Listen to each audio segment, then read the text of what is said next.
ಮಕ್ಕಳ ಕೈಗೆ ಮೊಬೈಲ್ ಕೊಡುವ ಮುನ್ನ ಹುಷಾರ್, ಹಠ ಮಾಡ್ತಾರೆ ಅಂತ ಮೊಬೈಲ್ ಕೊಟ್ರೆ ಡೇಂಜರ್. ನೋಡಿ, ನಿಮ್ಮ ಮಕ್ಕಳಿಗೆ ಮೊಬೈಲ್ ಕೊಡುವ ಮುನ್ನ ಈ ಸ್ಟೋರಿನ ಗಮನ ಇಟ್ಟು ಕೇಳಿ. ಯಾಕಂದ್ರೆ ಹಠ ಮಾಡ್ತವೆ ಮಕ್ಕಳು. ಏನು ಕೇಳ್ತಾರೆ ಅದನ್ನೇ ಕೊಡಕ್ಕಾಗತ್ತಾ?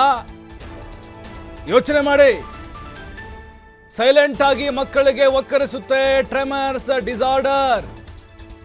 ಏನ್ ಹಂಗಂದ್ರೆ ಮೊಬೈಲ್ ಬಳಕೆಯಿಂದ ಕೈಗಳ ಸೆಳೆತ ಆಗುತ್ತೆ, ನರಗಳ ಎಳೆತ ಶುರುವಾಗುತ್ತೆ.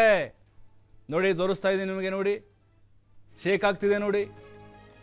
ಈ ಸಮಸ್ಯೆ ನಿರ್ಲಕ್ಷಿಸಿದ್ರೆ ಮಕ್ಕಳ ದೈಹಿಕ ಆರೋಗ್ಯದ ಮೇಲೆ ಎಫೆಕ್ಟ್ ಆಗುತ್ತೆ. ಕೋವಿಡ್ ಬಳಿಕ ಮಕ್ಕಳಲ್ಲಿ ಕಂಡು ಬರ್ತಾ ಇದೆ ಹೊಸ ಕಾಯಿಲೆ. ನಾವು ಹೇಳ್ತಾ ಇಲ್ಲ, ತಜ್ಞರು ಹೇಳಿದ್ದಾರೆ. ಅತಿಯಾದ ಮೊಬೈಲ್ ಬಳಕೆಯಿಂದ ಬಾಲಕುಬ್ನಲ್ಲಿ ಕಾಯಿಲೆ ಪತ್ತೆಯಾಗಿದೆ. ನೋಡಿ, ಬಾಲಕನ ಕೈ ನೋಡಿ, ಏನು ಅವ್ನು ಶೇಕ್ ಮಾಡ್ತಿಲ್ಲ, ಅದಾಗೆ ಶೇಕ್ ಆಗ್ತಾ ಇದೆ.